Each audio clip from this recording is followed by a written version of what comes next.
लेकिन एक और राज्य है जिसका जिक्र करना जरूरी है क्योंकि बजट में उसकी छाप भी दिखाई दी और वो है आंध्र प्रदेश। क्योंकि आंध्र प्रदेश को यहां बड़ा तोहफा एक तरह से बजट में दिया गया है। 15,000 करोड़ का विशेष आर्थिक जो पैकेज है वो इस बजट में आंध्र प्रदेश के लिए दिया गया है। आप इस पैसे का सीएम नायडू करेंगे क्या? दरअसल वो अपना सालों पुराना वो ख्वाब पूरा करेंगे जो वो पिछले लगभग 10 सालों से देख रहे हैं और उस ख्वाब का नाम है अमरावती।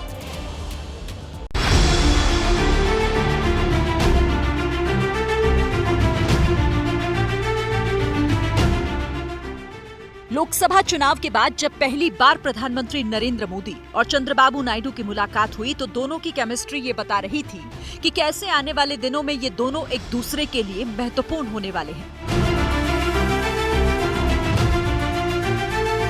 पीएम मोदी ने जो उस मुलाकात में चंद्रबाबू नायडू के लिए सोचा था, आज उसे पूरा कर दिया है। सरकार बनने के बाद जब बजट की बारी आई तो वित्त मंत्री ने आंध्र प्रदेश को दिल खोल कर दिया।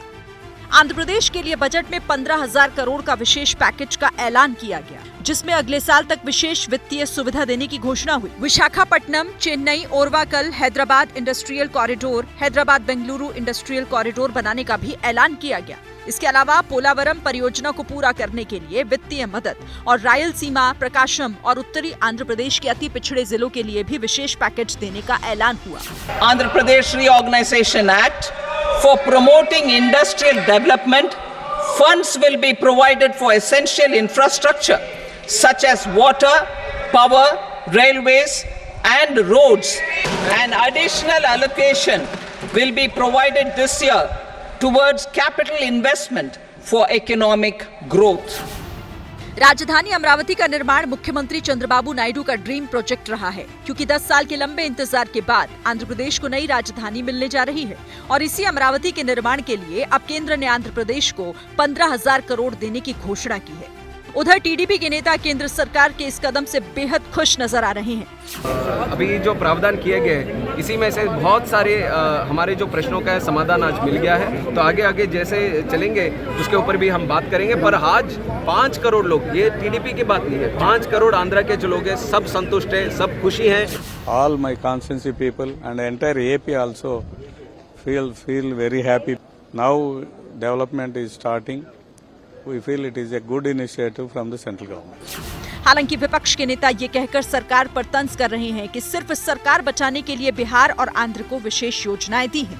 जो बातें आंकड़ों के हिसाब से बड़ी कही जाती हैं, जो इनके प्रोजेक्ट चल रहे होंगे वो प्रोजेक्ट कोई समय पर पूरा नहीं हुआ है इनका। अब मान लीजिए सरकार बचानी है तो अच्छी बात है कि बिहार को, आंध्र प्रदेश को कुछ विशेष पैकेज या विशेष योजनाओं से जोड़ा गया है।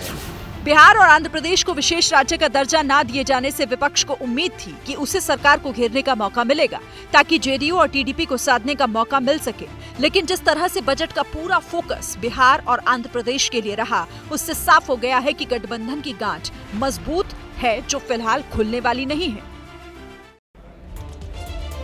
देखिए, जब नतीजे आए थे लोकसभा चुनाव के तभी लगभग ये स्थिति साफ हो गई थी कि इस सरकार के लिए चंद्रबाबू नायडू और नीतीश कुमार कितने जरूरी हैं। तो बजट में जो आप एलोकेशन देख रहे हैं उसकी एक छाप वहां पर साफ तौर पर नजर आती है।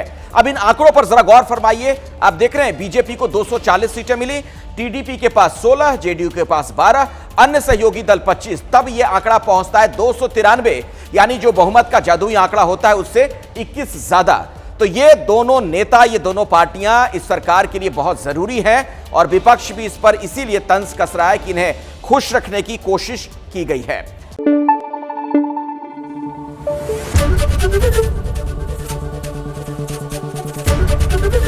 एबीपी न्यूज आपको रखे आगे।